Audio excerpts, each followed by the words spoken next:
Cognitive communication disorder. Think about it, talk about it. Human beings are social. We rely on intact communication abilities to build relationships, to enjoy fellowship with others, to interact with our community, and to co-participate in life with members of our circle. We also rely on intact communication abilities to gain and maintain employment for financial stability and well-being. Difficulty communicating can therefore prevent people from participating in life roles that require communication, which, let's face it, includes almost all of the life roles. So what is cognitive communication disorder, or CCD? Words and the ability to use and understand them live in your brain. And while the left side of the brain is very important for words and language, there are millions of brain cells that work together throughout your entire brain, in the left and in the right, when you communicate. These brain cells from all over the brain must communicate so that you can communicate in everyday life situations. If these pathways are damaged or dysfunctional, and/or if the communication hubs are damaged or dysfunctional, then the ability to communicate is negatively impacted.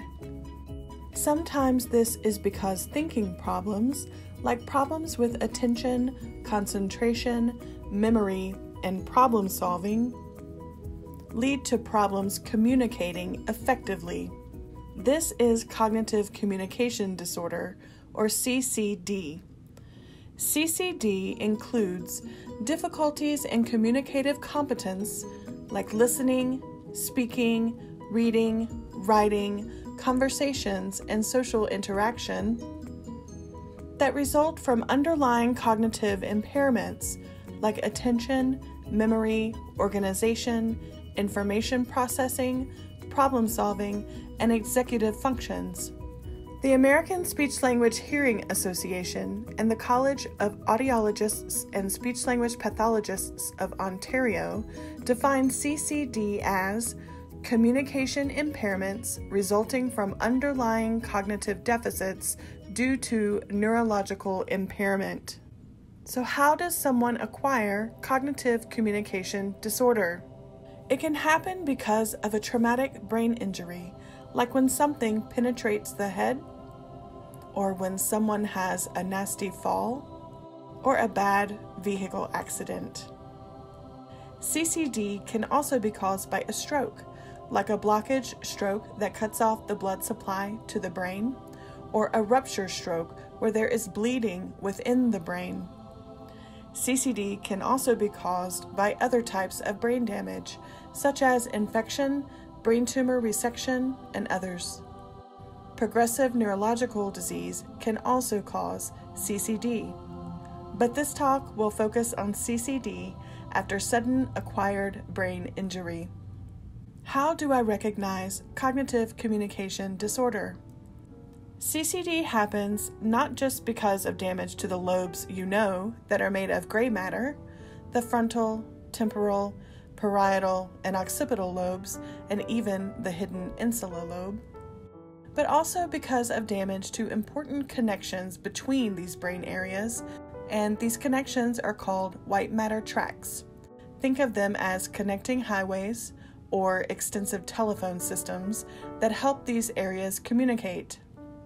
Different locations of damage to these specialized areas and their communication lines will lead to different profiles of communication problems.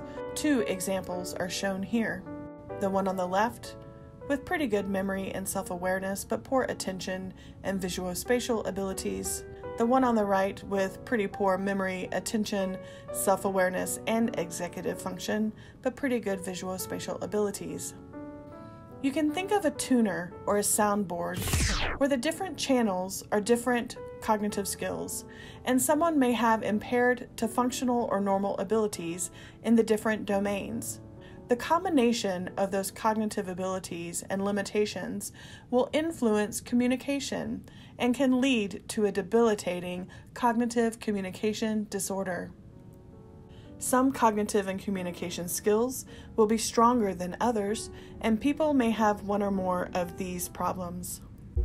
Difficulty planning, difficulty organizing.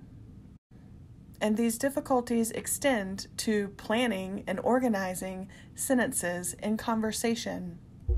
Difficulty modifying plans, difficulty managing multiple responsibilities.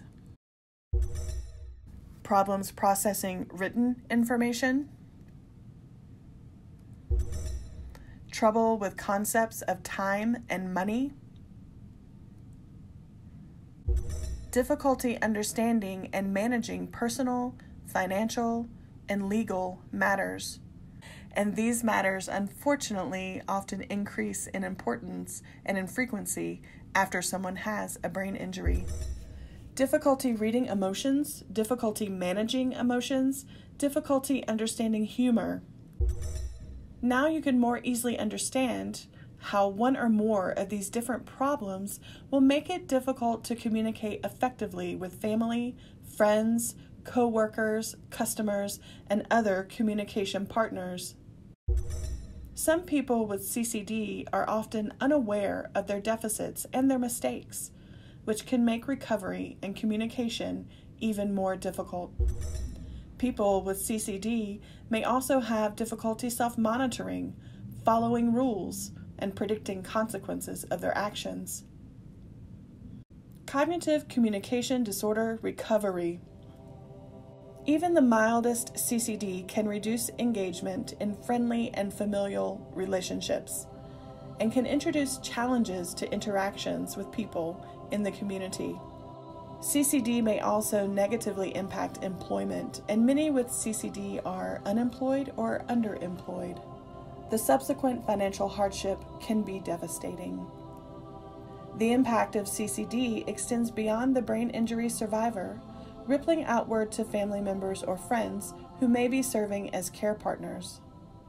Following a brain injury, changes occur in the brain which help it to recover. And as a result, people with CCD often see dramatic improvements in their cognitive and communication abilities in the first few months to a year, even without treatment. But in many cases, CCD still remains following this initial recovery period.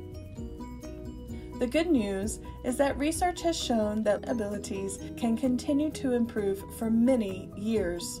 And it's important to stress that recovery after brain injury is not over after 1 year. Because CCD is a relatively new diagnostic category, it too often goes undiagnosed. Hopefully, more education and advocacy, like this video and others, will help to improve identification and recognition. This is important because therapy is proven to help improve cognitive and communication abilities. Speech-language pathologists, occupational therapists, neuropsychologists, and other appropriately certified and experienced healthcare providers are important for diagnosis and treatment for people with CCD. So help us spread the word about cognitive communication disorder. Think about it, talk about it. An informed community is a healthier community. We must work together to help people live well with cognitive communication disorder.